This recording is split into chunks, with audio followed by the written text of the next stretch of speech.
Just over 2.5 years ago, I set up this aquarium ecosystem on my desk to entertain me while I'm supposed to be working.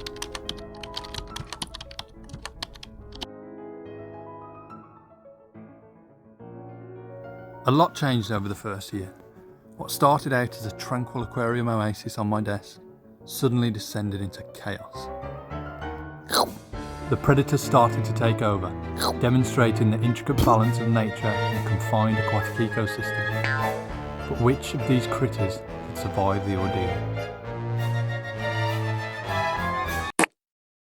Before we get into that, let's go back to the beginning and I'll show you how I set the tank up and how it progressed over time.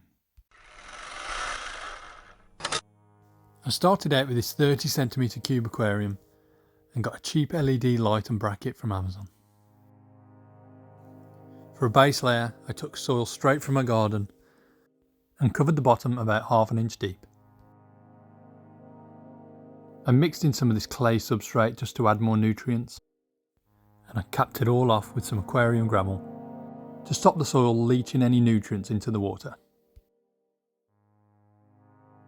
I kept the hardscape super simple and just added a piece of wood and some dragonstone, because I planned to have it all taken over by plants anyway, so you wouldn't see it. And for the plants, I just used trimmings from one of my other tanks. And this is how it looked after putting in the first batch of plants and filling it up with water.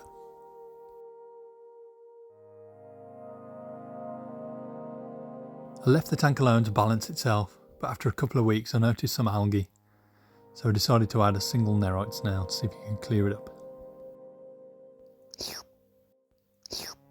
But after watching the snail suck on the glass for 3 weeks, I decided it was time to add something more exciting to the tank. So on week 5, I added this super grumpy looking female betta fish, which we decided to call Barbara. And other than that, the first 13 weeks were kind of uneventful, which is good news because I accidentally lost all the footage. On week 13, I noticed a lot of the plants were covered in algae, so I picked out what I could and then just trimmed the other plants where I couldn't pick any off. I also added this plant, which is commonly known as guppy grass, because it grows super fast and it outcompetes the algae for nutrients. As you'll see later in the video, it might not have been the best decision to add this to the tank. With the maintenance taken care of, it was time to add something else to the tank. This time it was some blue dream shrimp and some ram's horn snails, which I bought from a local guy on eBay. I slowly acclimated them by dripping water from the tank into their container. I then removed some of the water from the container until there was more water from the tank than what they came in. Then floated them in the tank to match the water temperatures. Barbara was looking very interested in the shrimp, which had me a little bit concerned. But first to go in were the ram's horn snails.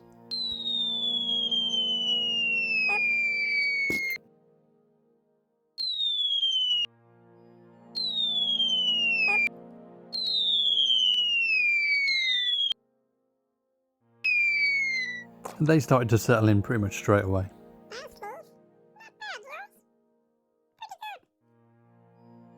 So next up, it was time to add the shrimp.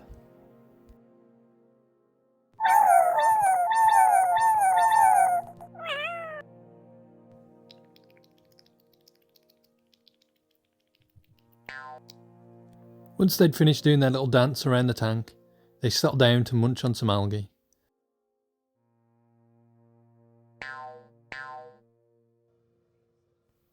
Barbara swam down to check out some of the smaller shrimp, but before long she quickly lost interest. I put some flake food in just to keep her away from the shrimp and let them settle in for a little while.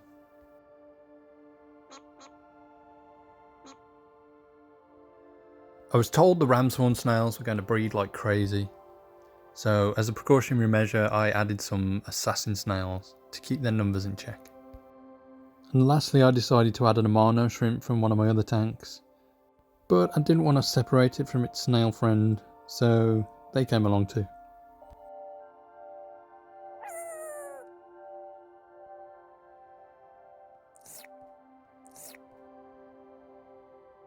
And the next day I decided to add another amano shrimp.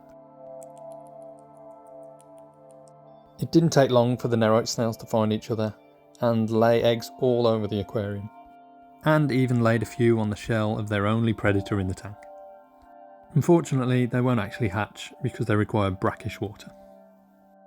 I'm not sure if they're upset by this news, but the next day I found one had crawled out and was on the carpet next to the tank.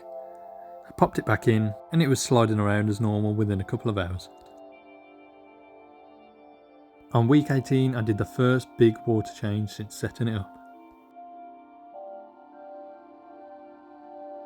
The tank was doing well, the hairgrass at the front had mostly died, but all the stems at the back were looking really healthy.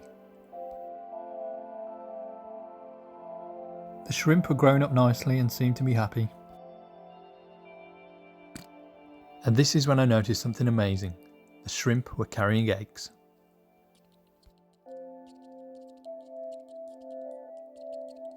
This girl had so many eggs that they were just spilling out.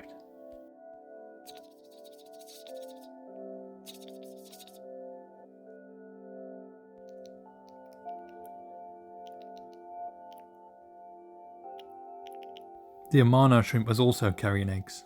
Unfortunately, just like the Nerite snails, these require brackish water to breed.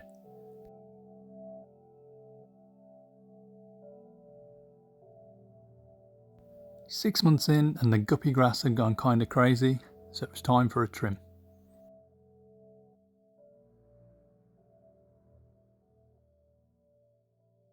So after a quick trim and some tidying up of the guppy grass, it was time for another big water change.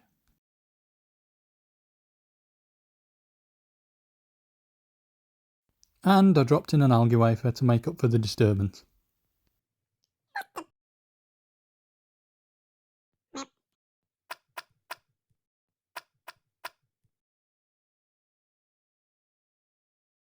They all love the algae wafers, but I feel like this assassin snail was using it as bait.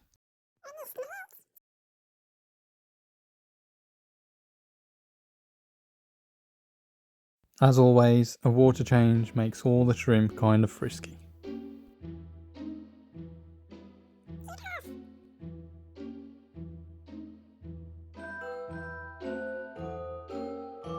But you can always count on Barb to keep the shrimp in line. Over the next few weeks, things started changing in the aquarium. Considering I noticed the first shrimp eggs 2 months ago, I'd only ever seen one baby shrimp, and the number of adult shrimps stayed the same, so they hadn't grown up without me noticing. But I'd keep noticing Barb pecking away at the bottom, probably eating microorganisms, and most likely eating every single baby shrimp that's born. She even ate this tiny fly that had landed on the surface. But that wasn't enough for her. A few weeks later, an even bigger fly had landed in the tank.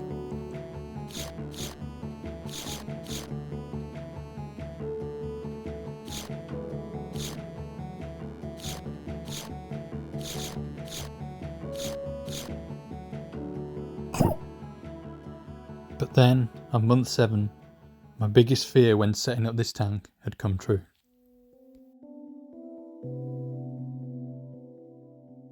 I caught Barb eating one of the adult shrimp.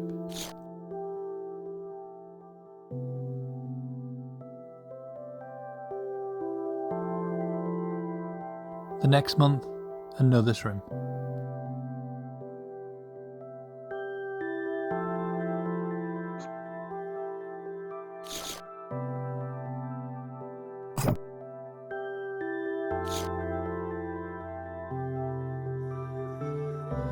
What started out as a beautiful little fish elegantly swimming around the tank was now a savage killer, carrying the remains of my shrimp in her mouth and bringing them to the front of the glass like some sort of trophy.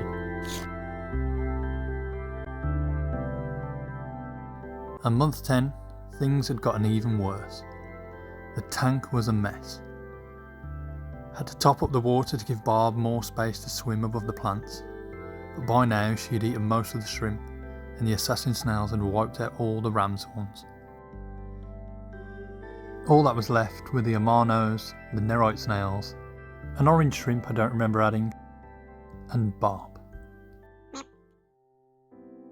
But then, a couple of months later, exactly 1 week after the tank had been set up for a year, the guppy grass had taken over again, and I noticed Barb was acting kind of weird, just floating around near the surface of the water. Sadly, that clip was the last time I ever saw her alive. Now that might sound weird, but I never actually saw her body or any sign of it.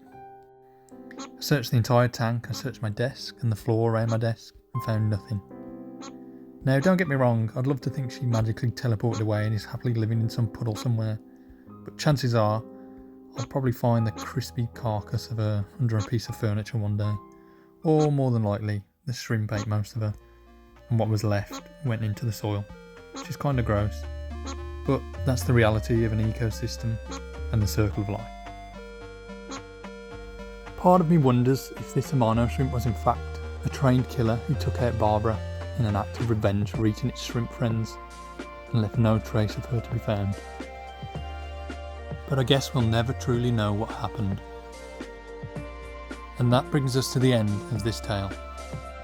But after what turned out to be a disappointing ending to this video, this wasn't the end for this ecosystem.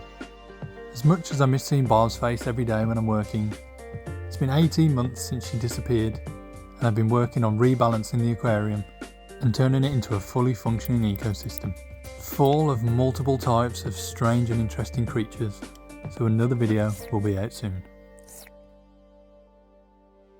Thanks for watching, I hope you enjoyed the video, and remember, look out for those killer shrimp.